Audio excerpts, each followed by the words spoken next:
عليكم ورحمة الله وبركاته. ازيكم عاملين ايه؟ يا رب تكونوا بخير. راجعه لكم بفيديو جديد. بقالي كتير غايبة عنكم. بس والله يعني بتبقى ظروف يعني. فالفيديو النهاردة حبيت يكون كده خفيف على قلبكم.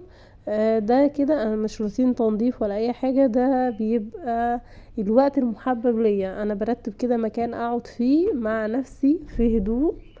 الواحد بيكون وراه طول اليوم تراكمات بقى. يعني ايه، اليوم بيكون بالنسبة لنا كأمهات زحمة، سواء بقى بتخلي بالك من الأطفال، بتهتم بيهم، أكلهم، شربهم، فطارهم، غداهم، تنظيفات، مش عارفة ايه. بتحس ان اليوم بيكون زحمة بالنسبة لك، فبتبقي محتاجة ان انت تقعدي وقت مع نفسك.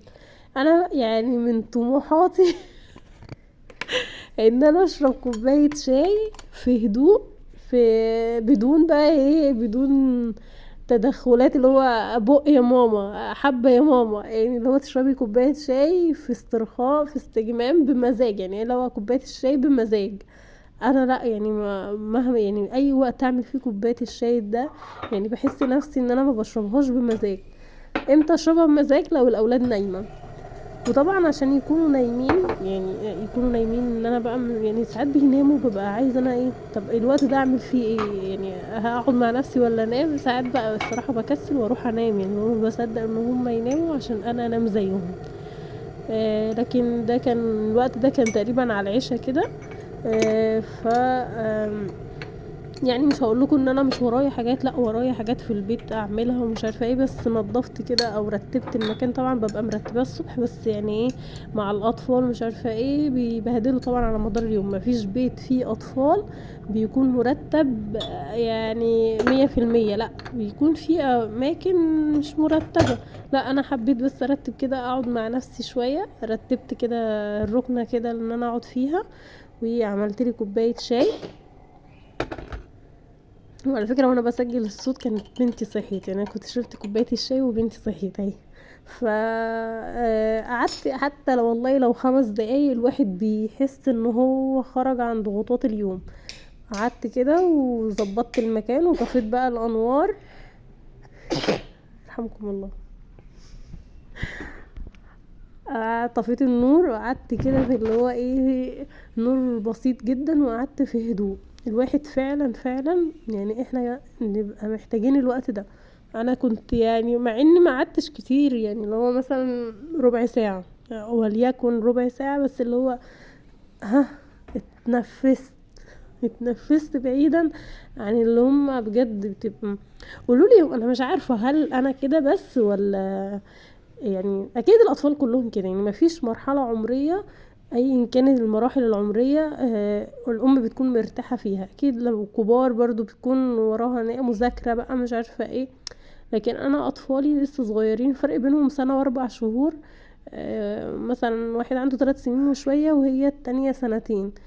عايزه اقول لكم ان هم عاملين زي القط والفار. والله العظيم انا ببقى حاسه نفسي ان انا بتفرج على توم وجيري، النسخة الطبيعية منهم. يعني التاني كرتون، لا ده الطبيعة.